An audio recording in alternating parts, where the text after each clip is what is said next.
우리는 도대체 이 인생이라는 걸 어떻게 살아야 하는지, 어떻게 사는 것이 가장 맞는 방법인지에 대해 늘 고민을 하고 다들 그렇게 느끼긴 하지만 사실 그걸 아는 게 너무 어렵습니다. 그래서 살다가 가끔씩 무슨 철학자가 된 듯 그런 실존적 고민에 빠지다가도 이 생활이라는 호랑이보다도 무섭고 다급한 일이 또 밀려들면 금세 그런 생각들은 까먹고 다시금 그 일상의 쳇바퀴 속으로 빨려 들어가곤 합니다. 그래서 누군가가 아주 긴 시간을 투자해서 여러 사람들의 인생을 연구하여 어떻게 하면 잘 살 수 있는가에 대한 일종의 현실적 조언 같은 걸 정리해 준다면 참 좋겠는데, 너무 다행히도 그런 일을 한 사람이 한 명 있고, 그 사람은 무려 10년에 걸쳐 총 500명의 후보들에서 추려 34명의 삶을 추적해 그 삶의 원칙을 정리해 놓은 사람이 있습니다. 바로 짐 콜린스라는 사람입니다. 혹시 이 책을 읽어보셨거나 최소한 그 제목은 들어보셨을 오래전 글로벌 베스트셀러인 좋은 기업을 넘어 최고의 기업으로를 쓴 아주 유명한 작가로, 그는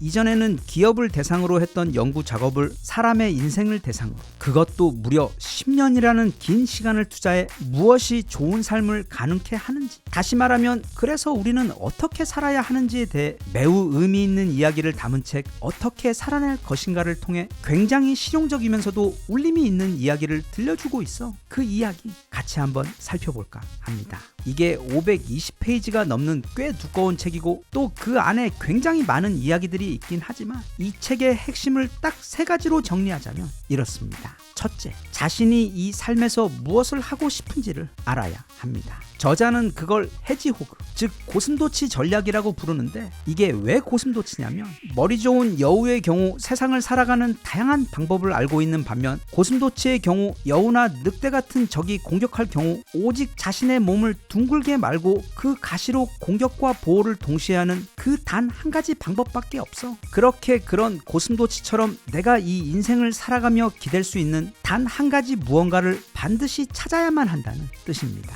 참고로 이 책의 성공에 대한 이야기는 전혀 없습니다. 우리는 지금 어떻게 하면 사회에서 성공할 수 있는지, 또는 더 높은 자리에 올라가고 더 유명해지거나 더 많은 돈을 벌 수 있는지에 대해 이야기하는 게 전혀 아닌, 어떻게 하면 이 힘든 인생을 살아가며 길을 잃거나 지치지 않고 또는 크게 좌절하며 주저하지 않고 이 책의 제목 그대로 이 삶이라는 어려운 걸 어떻게 살아낼 것인지에 대해 이야기하고 있습니다. 그런데 그렇게 하려면 그게 뭐든 단 한 가지 무언가는 반드시 가지고 있어야 한다고 콜린스는 말합니다. 그걸 인생의 목표 또는 나만의 필살기라고 불러도 무방할 것 같습니다. 김연아에게 그것은 피겨스케이팅이었고, 손흥민에게는 축구, 또 누군가에게는 그게 사업일 수도 있고, 아니면 다른 사람에게는 그게 그림이나 음악 같은 예술일 수도 있습니다. 책에서 이 부분을 읽으며 문득 떠오른 장면이 바로 서머셋 mom의 달과 6펜스라는 소설에서, 거기서 주인공 스트릭랜드가 말하자면 여의도에서 가장 잘 나가는 주식 중개인이었는데, 어느 날 그는 갑자기 자신의 그 엄청나게 성공적인 직장도, 재산도, 그리고 아름다운 아내도 모두 버리고는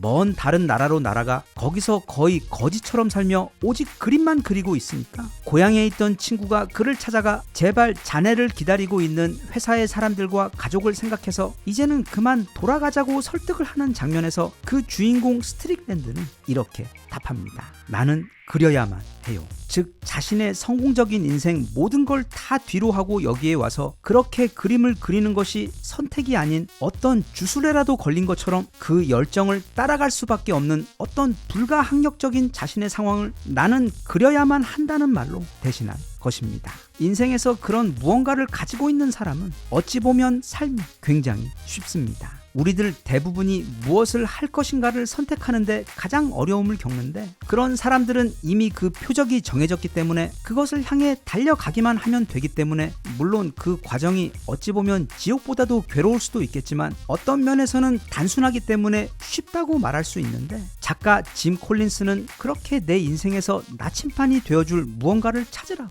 그걸 찾게 되면 남은 인생 동안 가슴에 불이 꺼지지 않는 상태로 살아갈 수 있을 것이라고 조언합니다. 그가 말하는 두 번째는 바로 인생의 절벽입니다. 여기서 절벽이라는 것은 우리 인생에서 가장 괴롭고 힘든 시기나 사건, 모든 것을 잃은 듯하여 삶을 포기하고 싶고 또 실제로도 많은 사람들로 하여금 그 절벽에서 되살아나오지 못해 그렇게 삶의 절망 그 바닥에서 남은 인생을 보내게 되는 그 절벽에 대해 말하는데, 그가 말하길 자신이 살펴본 최소 500명 이상의 삶들, 그리고 그 중에서 선별한 34명의 세계 최고의 운동선수와 노벨 문학상 수상자 및 최고로 성공한 사업가 등 모든 인생을 살펴봐도 그런 절벽을 경험하지 않은 경우가 단 한 사례도 없었다는 점입니다. 그리고 그가 알게 된 또 한 가지 비밀은 바로 그 누구에게나 찾아오는 인생의 절벽을 어떤 태도로 대하고 어떻게 극복하고 이겨내는가에 따라 그 이후의 삶은 그 이전의 삶보다도 훨씬 더 성공적이고 행복할 수 있다는 게 사실 그가 이 책을 통해 알리고 싶어하는 가장 핵심적인 조언이 아닐까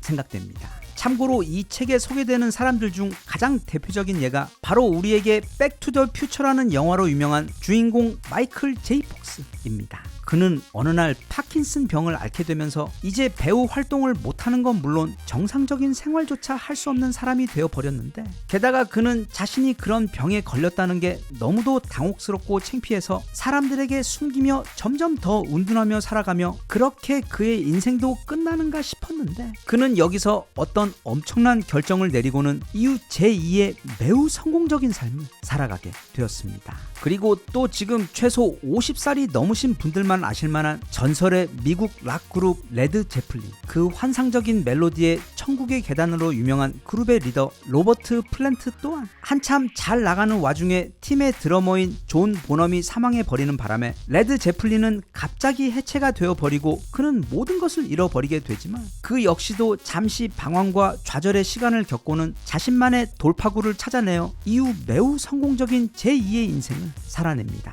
이 책에는 그런 사례들이 수십 가지가 나옵니다. 그리고 그들이 각자 자신이 처한 그 절벽에서 어떤 어려움들로 힘들어했고 또 이후 어떤 마음가짐과 방법을 통해 그 나름의 절벽에서 성공적으로 기어올라서 다시금 새로운 인생을 살아가게 되었는지 매우 자세히 나와 있어 바로 그 이야기들이 아마 많은 분들에게 실용적인 도움이 되지 않을까 싶습니다. 끝으로 짐 콜린스는 어떻게 하면 인생의 불꽃을 유지할 수 있는가에 대해 이야기합니다. 이걸 좀 더 쉽게 말하면 40살 이후 또는 50살이 넘어가게 되면 보통 우리는 이제 이 인생에서 우리가 할 수 있는 건 거의 남아있지 않고 또 우리를 감탄하게 하거나 특별하게 행복하게 해줄 만한 그런 새로운 인생 따위는 남아있지 않다고 여겨 마치 뒷방 늙은이처럼 그저 옛날 그 좋았던 시절이나 회상하며 자신에 대해 그리고 남은 인생에 대해서도 그렇게 별 기대도 희망도 가지지 않은 채로 보내는 경우가 많습니다. 그는 절대로 그래서는 안 된다고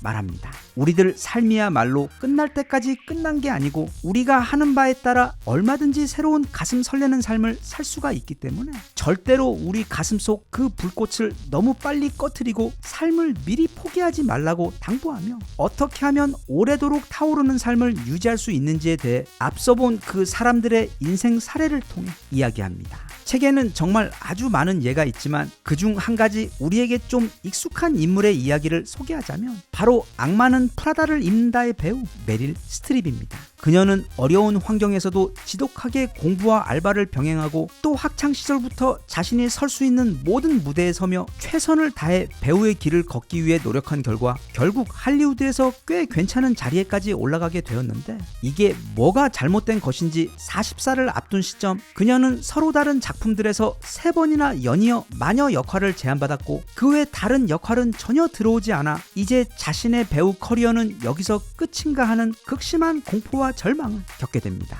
하지만 그녀는 자신 앞에 찾아온 이 인생의 절벽 또는 슬럼프를 짐 콜린스가 바깥으로 확장하고 다시 돌아오기라고 이름지은 매우 영리하고 또 활동적인 방법으로 벗어난 이후, 그렇게 그 슬럼프를 벗어난 직후부터 자신 인생에 출연한 3분의 2 이상의 영화들에 출연하게 되고 또 그 시기 이후 무려 21번이나 아카데미 후보에 올랐으며 특히 60세 이후부터는 연기가 더욱 탄력을 받게 되어 최근 엄청나게 흥행했던 그 악마는 프라다를 입는다의 역할처럼 배우로서 자신 인생의 최고의 성공을 연이어 이뤄내면서 지금 이 순간에도 행복한 인생을 살아가고 있습니다. 그 외에도 세계 최고 피겨 선수였다가 인생의 정점에서 그 절벽을 맞이한 이후 긴 방황과 좌절을 겪은 다음 이후 자신이 피겨 선수 생활을 하면서 배운 인간의 몸에 대한 탁월한 지식을 활용해서 성공적인 외과 의사가 되어 제2의 인생을 산 텐리 올브라이트의 인생 등 이 책에서는 단지 수많은 사람들이 어떻게 자신에게 찾아온 그 인생의 절벽을 슬기롭게 이겨냈는가를 넘어 그 이후에도 어떻게 하면 자신의 삶의 가치를 유지하고 또 가슴속 뜨거운 열정을 꺼트리지 않은 채 종종 젊었을 때보다도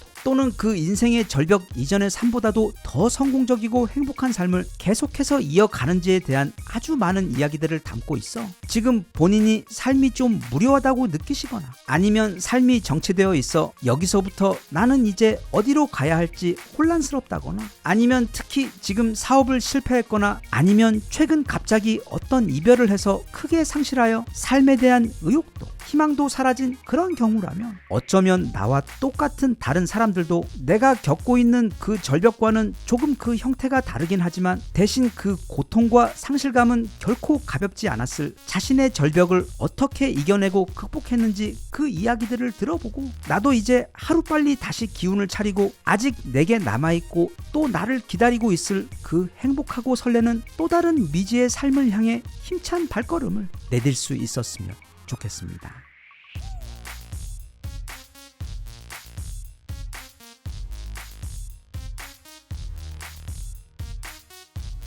Even if you try